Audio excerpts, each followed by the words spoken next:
Attention to the latest developments in the healthcare debacle. Let's grab a couple of sound bites if we can. Let's start with clip number 1. Now, this is how the media, you and I used the analogy yesterday. Ted Cruz is like Elijah standing alone on Mount Carmel against the prophets of Baal. That got a little bit of traction in the left-wing blogosphere. By the way, I think Steve Deace on his program last night asked callers to weigh in. Do you agree? Was Ted Cruz functioning like Elijah taking on the prophets of Baal? So anyway, he has this filibuster. You're aware of it. We played the sound bites of him reading Green Eggs and Hams to his daughters, 3 and 4 years old. You've seen the picture of them looking in the television screen as their dad's talking to them from the Senate floor. It's a great picture. And he said, look, this is one of my favorite books. My daughters almost never choose it, but now I'm in Washington, D.C., they're home. I get to choose the bedtime story. I'm going to pick Green Eggs and Ham. Now, so he talks for 21 hours and 14 minutes or something like that, the fourth longest speech, filibuster. I mean, it's technically not a filibuster, but that's what everybody calls it. That's what it was. So this is the fourth longest speech or filibuster ever given in the history of the United States Senate. Now, here is how the media reacted to Ted Cruz. Here's what the media said about Ted Cruz standing for truth, standing for liberty, standing for the Constitution, standing for the American people. Here's the left-wing media.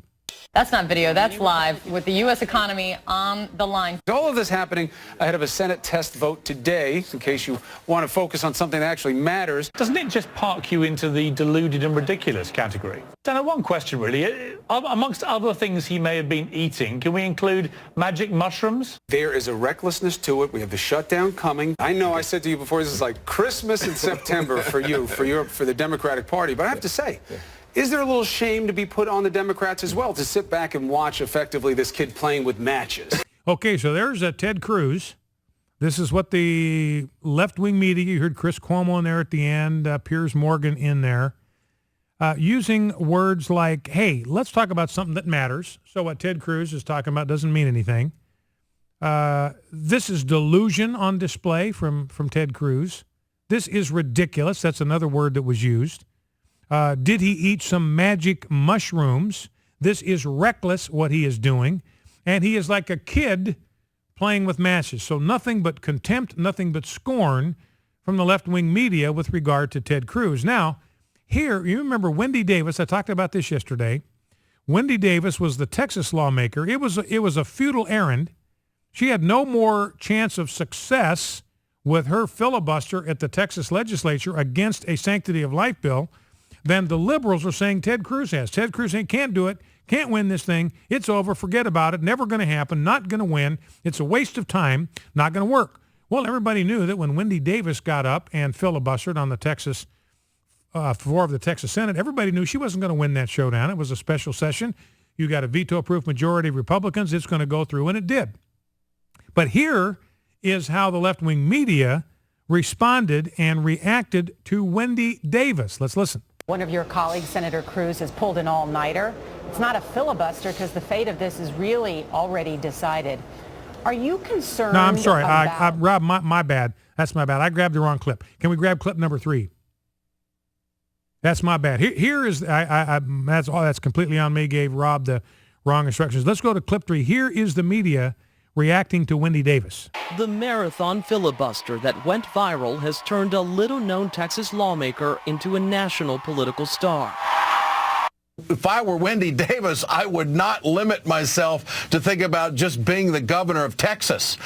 I think that she is a star. I think she has the guts, the political moxie. She is exactly what women in this country have been begging for. It has also catapulted you in the political limelight. Will you run for governor or for national office now? Some political analysts are comparing it to the 1988 Democratic Convention speech that catapulted Ann Richards to the national stage. A Democrat in the governor's mansion here, unthinkable a week ago, a maybe today. So that's a left-wing media with Wendy Davis.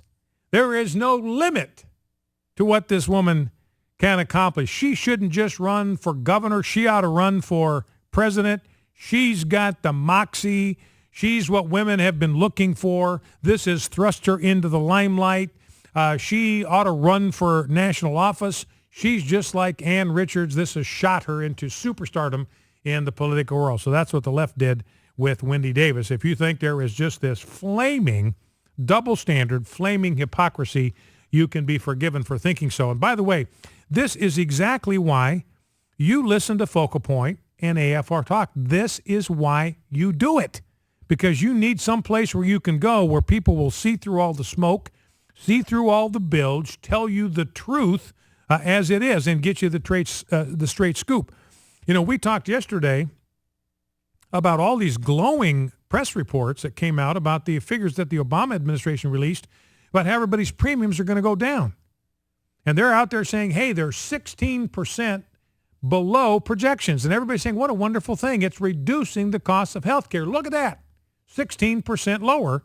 Well, it's 16% lower than projections, not 16% lower than what you could get on the market today.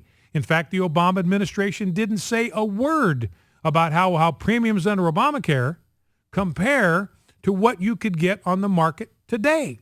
Not a word about that, because it makes them look terrible. Insurance premiums are going up. A.V. Croy, Forbes magazine, 99% for men, on average 62% for women across the board, across the nation. Some age groups, it's much higher than that. For some young men, it's going up, like in Tennessee, almost 300%.